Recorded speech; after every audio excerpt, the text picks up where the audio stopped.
जय श्री कृष्ण। कन्या राशि और कन्या लग्न अच्छा वक्त है। रीजन, सबसे पहले तो आप ये देखिए कि मंगल और शनि दोनों आपके फोर्थ हाउस पे दृष्ट हैं। फोर्थ हाउस पे दृष्ट होने से भाई एसेट बन रहे हैं, लोगों के मकान बन रहे हैं, एसेट खरीद रहे हैं, बहुत अच्छा वक्त है। लाइबिलिटीज जरूर क्रिएट हो सकती हैं। मैरिटल, बिजनेस रिलेशनशिप, प्रोफेशन, इसमें कुछ चेंज आ सकता है। थोड़ा सिक मूड में है, थोड़ी सी परेशानी हो सकती है, लेकिन फिर भी स्टेबल है। और गुरु यहाँ पर वक्री हैं, जो थोड़ा मार्गी हो जाएंगे 12 मार्च के बाद, तो और अच्छे रिजल्ट इसके आते दिखाई देंगे। मंगल उच्च नमांश के उच्च राशि के अंदर चले हैं, अस्त हैं, पंचम भाव में बैठे हैं, अच्छा साइन है, एसेट क्रिएट करा रहे हैं, बेटर हैं। मैरिटल और बिजनेस रिलेशनशिप को शनि गवर्न कर रहे हैं, केयरफुल रहना है।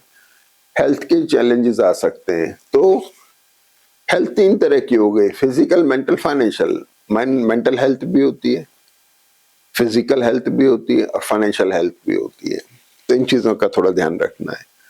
अब इस पूरा समय जो चल रहा है, इसमें सबसे इंपॉर्टेंट कॉम्बिनेशन इस समय ये बना हुआ है। यहां देखेंगे तो राहु वर्गोत्तम में है, क्योंकि राहु गवर्न कर रहे हैं। राहु एक्सपेंडिचर्स बता रहे हैं, इन्वेस्टमेंट्स बता रहे हैं, खर्च बता रहे हैं। और अब तो भैया सूर्य भी छठे भाव में आ गए, जो द्वादश पे हो दृष्ट है अपने ही स्थान पे। पैसा तो खर्च कराएंगे, एसेट तो दिलवाएंगे, कुछ ना कुछ जरूर खरीदी जाएगी या ट्रेवल हो सकती है। दाएं बाएं पैर में, दाएं बाएं शोल्डर में, कंधे में दर्द, इंजरी, खिंचाव, इनका विशेष ध्यान रखना है, केयरफुल रहने की जरूरत है। बुध शुक्र लग्जरी प्रॉन है। अब बुध चूंकि लग्नेश राशि का लॉर्ड हो गया, शुक्र के साथ कफ, कोल्ड और टूथ प्रॉब्लम हो सकती है, ध्यान रखने की जरूरत है। लेकिन रिकॉग्निशन मिल रही है साहब, इसमें कोई दो राय नहीं है। छठे भाव में राहु सूर्य शत्रु नाशक जनपति बनाने, यानी ऑब्स्टेकल खत्म हो रही है। इसका मतलब जो कुंभ राशि का सूर्य राहु के साथ में चल रहा है, अगले 15 तारीख के लगभग तक, यानी मार्च 15 तक बहुत अच्छी कंडीशन में है। आपके लिए बहुत अच्छा वक्त चल रहा है, आपकी सारी बाधाएं दूर हो जाएंगी और आप चाहें तो इसका भरपूर फायदा आप उठा सकते हैं। ठीक है, लेकिन भाई इंजरी का ध्यान रखना है। ये वीक बड़ा खतरनाक जाएगा, क्योंकि इस वीक में खास बात यह है कि राहु सूर्य दोनों बहुत क्लोज हैं, बहुत क्लोज हैं, साथ साथ हैं। दूसरा शुक्र बुध भी बड़े क्लोज हैं। और अगर छोटी मोटा इन्फेक्शन, बीमारी होके निकलती है तो मानिएगा निकल गया, थोड़ा बहुत असर उसका आके चला गया, ये बात हो गई। तो शुक्र साथ में धन भी दे रहे हैं। मंगल आपके कुंभ राशि में आ रहे हैं 23 तारीख को ही दिन में करीब 12 बजे मंगल कुंभ राशि में आ जाएंगे। तो मंगल जो है यहाँ से शिफ्ट होके यहाँ आ गए। मंगल जब यहाँ आ गए तो मंगल शुक्र बुध सूर्य के साथ में इफेक्टिव और ज्यादा हो गए। तो आपके एसेट को लेके, ट्रैवल को लेके चीजें और इफेक्टिव हो गई। लेकिन भाई थोड़ा ध्यान रखने की जरूरत है। किसी तरह का दर्द वर्द, तकलीफ, इंजरी, पेट में तीखा दर्द हो जाना, ये सब पॉसिबल है, तो केयरफुल रहने की जरूरत है। अच्छा, अब देखिए चंद्रमा जो है मेष राशि में, मेष राशि का चंद्रमा अष्टम में है, तो आपको ट्रैवल करा सकते हैं, ट्रैवलिंग हो सकती है, ट्रैवल से आप वापस आए। लेकिन जिस दिन चंद्रमा यहाँ पर है, भरणी नक्षत्र में है, तो भरणी नक्षत्र एक अनस्टेबल नक्षत्र है, तो कोई डिसीजन नहीं लेना है अपने को। शाम को 4:30 बजे तक 23 तारीख को थोड़ा एहतियात बरतें, संभव हो सके तो डिसीजन टाल सकें। दूसरी बात क्या है, भरणी नक्षत्र में चंद्रमा है, तो भाई पैसे को लेके कंसर्न दे रहा है, पैसा दे भी सकता है, टू बी वेरी फ्रैंक। भरणी नक्षत्र में पैसा आ भी सकता है, डिपेंड करता है आपका चार्ट कितना स्ट्रॉन्ग मोड में है। केतु से दृष्ट है, थोड़ा स्ट्रेसफुल हो सकता है।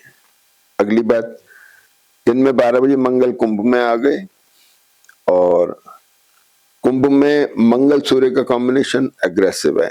शुक्र बुध, शुक्र सूर्य, शुक्र मंगल भी बहुत लग्जरी प्रॉन कॉम्बिनेशन है। लेकिन राहु सूर्य आपके शत्रु बाधाएं नाश हो रही है, तो एक अच्छा साइन है। लोकेशन चेंज की तरफ चीजें जा सकती हैं। अच्छा, अब 23 तारीख को चंद्रमा वृषभ राशि में आ गए। चंद्रमा जब वृषभ में आ गए, शनि से दृष्ट हुए, तो रिडिफाइनिंग मोड बना रहा है। कुंभ के मंगल से भी दृष्ट है, तो स्ट्रॉन्ग कॉम्बिनेशन भी बना रहा है। तो चंद्रमा जो है आपके एकादश भाव के स्वामी हुए, तो बाहर से संबंधित काम करने वालों के लिए वृषभ का चंद्रमा जो 23 तारीख मतलब 24 से 26 के बीच का है, वो बेटर है। ट्रेवल हो सकती है और आपके कुछ बेटर साइन इसमें आ सकते हैं, कुछ बेटर फायदे हो सकते हैं आपको। भाग्य का चंद्रमा आपको निश्चित तौर पे मदद कर रहा है। इसके बाद में 26 तारीख को चंद्रमा मिथुन में आ गए, ये इंपॉर्टेंट चीज है। एसेट को लेके, प्रोफेशन को लेके, मैरिटल और बिजनेस रिलेशनशिप को लेके इसने कंसर्न डेवलप कर दिए। सबसे बड़ी चीज ये है कि यहाँ चंद्रमा 4th और 11th लॉर्ड और 7th और 11th लॉर्ड हो गया, ये साइन अच्छा है, प्रेस्टीज दे रहा है। अगर आपकी जन्म पत्री अच्छी है तो आपकी रेपुटेशन बढ़ रही है, आपको प्रेस्टीज मिल रही है, रिकॉग्निशन मिल रही है, अच्छा साइन। लेकिन यहाँ चंद्रमा डिससेटिस्फैक्टरी मोड में है, राहु से दृष्ट होकर कुछ और बेटर देने की चेष्टा कर रहा है आपको। अब चंद्रमा यहाँ आ गए तो 26 तारीख को सुबह 10 बजे ये सूर्य जो है वर्गोत्तम में आ गए, सूर्य आपके 12th लॉर्ड हो गए, पैसा निकल रहा है हाथ से। एसेट, चंद्रमा भी पैसे की एसेट दिखा रहे हैं, एसेट क्रिएट कराने की तरफ हैं, लिक्विडेशन या खरीदना नया दोनों पॉसिबल है और अपनी अपनी जन्म पत्री में निर्भर करेगा। दूसरी तरफ सूर्य अपने ही स्थान पे दृष्ट में, तो पैसा तो 100% निकल रहा है। पैसा नहीं निकलेगा, धन का निष्कासन नहीं होगा तो आपका निष्कासन होगा, आपकी ट्रेवल होगी, दोनों चीजें हैं। केतु यहाँ पर राहु सूर्य से दृष्ट होगी, थोड़ा इंजरी प्रॉन है, ध्यान रखना है। कमर का दर्द, दाएं बाएं पैर में या कंधे में दर्द होना, और अष्टम भाव के ऊपर भी दृष्ट है तो ट्रेवल करा सकते हैं। तो केतु का थोड़ा सा इंपॉर्टेंट और थोड़ा गंभीर रोल है, थोड़ा केयरफुल रहने की जरूरत है।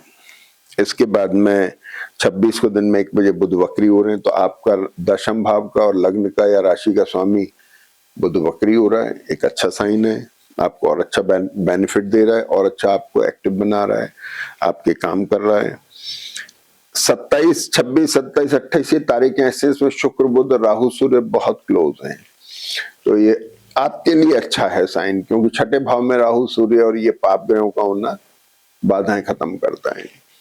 अब आ जाते हैं 27 को मंगल, जो आपका अष्टमेश है, जो आपका 3rd लॉर्ड वेंचर्स का है, ये आपका अपने ही नवांश में आ रहा है, तो और अच्छा बेटर साइन है। लेकिन मंगल अस्त बने हुए हैं, एसिडिटी का ध्यान रखना है, पेट की समस्या का ध्यान रखना है और बोलने पर बहुत ज्यादा नियंत्रण रखना है, गलत नाम निकल जाए मुंह से, नहीं तो सारा खिल बिगड़ जाएगा। 28 को चंद्रमा कर्क राशि में आ गए, चंद्रमा जैसे यहाँ है तो सारा कॉम्बिनेशन इसको इफेक्टिव बना रहा है, ये सारा कॉम्बिनेशन इफेक्टिव बना रहा है, तो आप एसेट को लेके, ट्रैवल को लेके, एक्सपेंडिचर को लेके आप थोड़े कंसर्न हो रहे हैं। चंद्रमा यहाँ पे मानसिक काम करने वालों को काम कराने की चेष्टा रखेगा और जिन बच्चों को लेकर के कंसर्न डेवलप करेगा। तो चंद्रमा यहाँ पर आ गए, बहुत अच्छा साइन है। और इसके बाद में 1 मार्च को सूर्य मीन नवांश में चले जाएंगे, तो आपने यहाँ देखा 1 मार्च तक मैंने लिखा हुआ है, 1 मार्च के बाद में सूर्य का वर्गोत्तम कैरेक्टर खत्म हो जाएगा। तो ये सारी डेवलपमेंट्स हैं, तो बहुत अच्छा साइन चल रहे हैं, बहुत अच्छा है। ध्यान रखते हुए, स्वास्थ्य का ध्यान रखते हुए, जुबान पे कंट्रोल रखते हुए आपको उसका फायदा उठाना है। जय श्री कृष्ण।